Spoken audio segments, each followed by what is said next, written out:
कभी किसी पक्षी को घोंसले की नींव बनाते देखा है?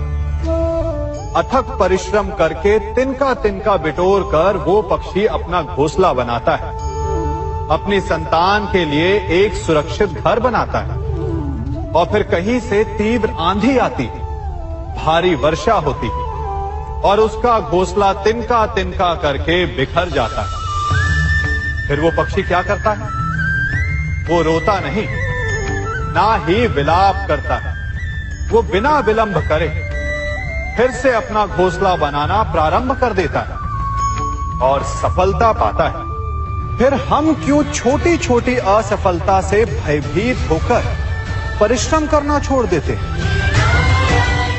एक बात सदा स्मरण रखिएगा, हर वृक्ष कुल्हाड़ी की एक मार से नीचे नहीं गिरता, हर चट्टान घन के एक प्रहार से नहीं टूटती। सफलता पाने के लिए अनावरत परिश्रम करना ही मात्र एक मार्ग है। स्वीकारण, सत्य का स्वीकारण मनुष्य के लिए बहुत ही महत्वपूर्ण है। जब तक मनुष्य सत्य को स्वीकार नहीं करता, उसे असत्य से लड़ने की शक्ति प्राप्त नहीं होती।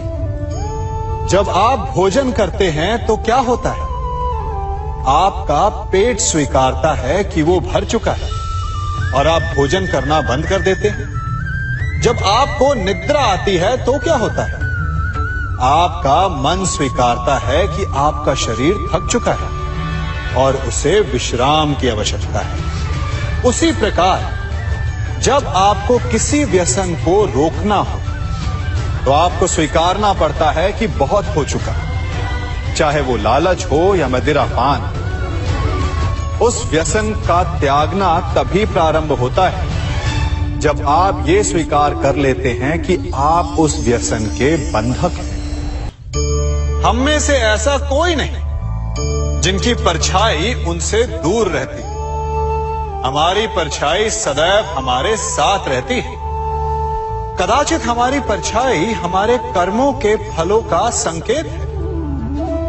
कदाचित इसी कारण कई बार हमें अपनी परछाई से भय भी लगता है, परंतु इस भय से निवारण पाने का एक साधन अवश्य है। वो है सूर्य की ओर मुख करना या किसी प्रकाश के स्रोत की ओर मुख करना, क्योंकि तब हमें हमारी परछाई दिखाई नहीं देती। यदि इसे जीवन के संदर्भ में देखें तो ये प्रकाश का स्रोत शुभ कर्मों की चेतना है। यदि आपके मन में शुभ कर्म करने की इच्छा है तो आपको कभी भी अपने कर्मों के फल का भय नहीं होगा, क्योंकि यदि आपका मन शुद्ध होगा तो आपके कर्म शुद्ध होंगे और शुद्ध कर्मों का फल कभी अशुद्ध नहीं हो सकता। आज मैं आप सबको एक कथा सुनाता हूं। एक दिन प्रातः एक व्यापारी अपने घर से निकला। घर से निकलते ही एक बिल्ली ने उस व्यापारी का मार्ग काट दी। व्यापारी घबरा गया। वो फिर से घर लौट गया और शुभ घड़ी की प्रतीक्षा करने लगा। और जब वो पुनः अपने घर से निकला तब वो वाहन जा चुका था जिससे राजा तक पहुंचकर उसे भेंट देनी थी। राजा को भेंट नहीं मिली। राजा क्रोधित हो गए। राजा ने उस व्यापारी का व्यापार बंद करवा दिया। इस कारण व्यापारी क्रोधित होकर घर पर अपनी पत्नी से लड़ बैठा। पत्नी अपने बच्चों समेत मैके वापस चली गई और उस व्यापारी के जीवन में यदि कुछ रह गया था तो केवल अंधकार। और इन सब का कारण वो उस बिल्ली को मानता रहा जिसने उसका मार्ग काटा था। ऐसा ही एक दूसरा व्यापारी राजा को भेंट देने निकला और उस व्यापारी का मार्ग भी एक बिल्ली ने काट दिया। वो व्यापारी तनिक घबराया, परंतु उसने आगे बढ़ना अधिक उचित समझा। राजा तक वो समय पर पहुंचा। उसने राजा को भेंट दी। राजा प्रसन्न हुए और राजा ने व्यापारी को अपना व्यापार बढ़ाने की अनुमति दी, स्वर्ण आभूषण दी। जब व्यापारी घर पर पहुंचा तो पत्नी को आभूषण और अपने बच्चों को देने के लिए वस्त्र थे उसके पास। हर ओर प्रसन्नता थी। समझ रहे हैं ना, दोनों के साथ एक ही प्रकार की घटना हुई, परंतु दोनों की प्रतिक्रिया भिन्न थी। ऐसा ही हमारा जीवन भी है। हमारे जीवन में प्रारब्ध का अपना स्थान है, परंतु उससे कई अधिक महत्वपूर्ण हमारी प्रतिक्रिया, हमारे सोच का प्रभाव है। क्योंकि यही हमारे जीवन को आकार देते हैं। इसलिए अपनी सोच को सकारात्मक रखिए।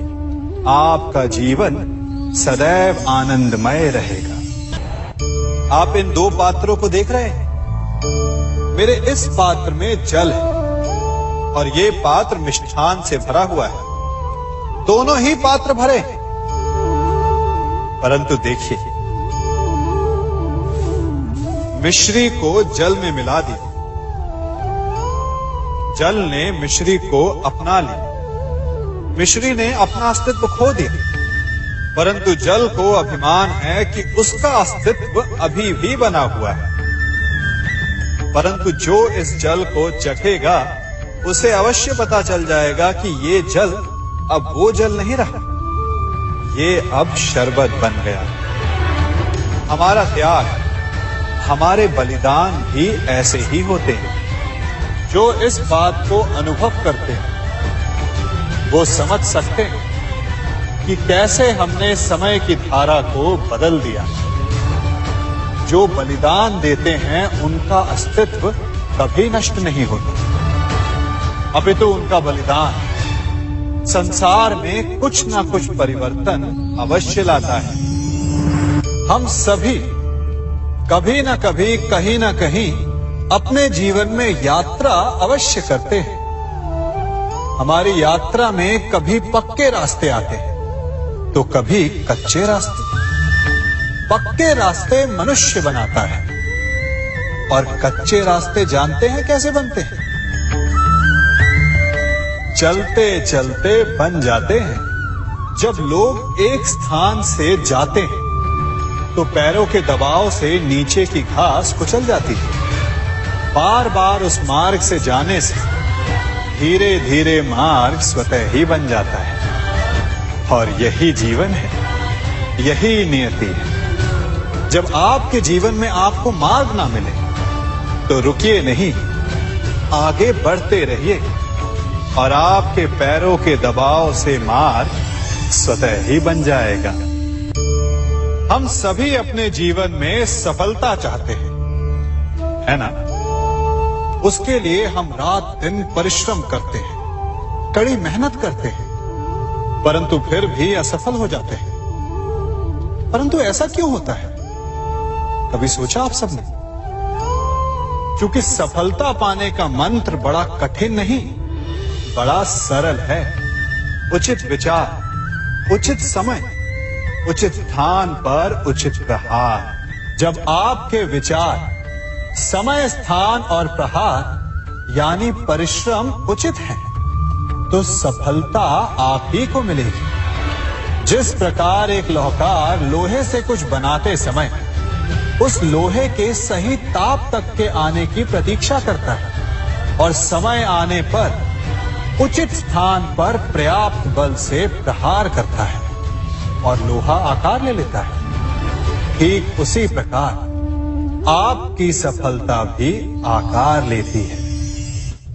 हम सभी को अपने जीवन में कभी ना कभी निराशा मिलती है, असफलता मिलती है और अधिकतर लोग इसके पश्चात भाग्य का रोना लेकर बैठ जाते हैं। कुछ कहते हैं कि जिस स्थान पर मैं हूं उससे कई ऊंचे स्थान पर होने के योग्य था, परंतु नहीं जा पाया। किसी को पीड़ा है कि उसे जो मिलना चाहिए था वो उसे नहीं मिला, भाग्य ही बुरा था। भाग्य क्या होता है? भाग्य वन में खिला पुष्प देवताओं को चढ़ाया जाएगा, या किसी सुंदरी की वेणी में वो सजेगा, या फिर उसे कुचलकर उत्पाद बना दिया जाएगा। ये सब एक पुष्प के नियंत्रण में नहीं होता, परंतु जब तक उस पुष्प का अस्तित्व है, सुगंध बिखेरना उसके वश में अवश्य है। परंतु भाग्य हमारे वश में नहीं, और जो हमारे वश में नहीं उसके लिए दुखी होने से क्या होगा। कर्म पर वश है, वो कीजिए और धीरे धीरे भाग्य आपके वश में आ जाएगा, क्योंकि कर्म ही प्रधान है।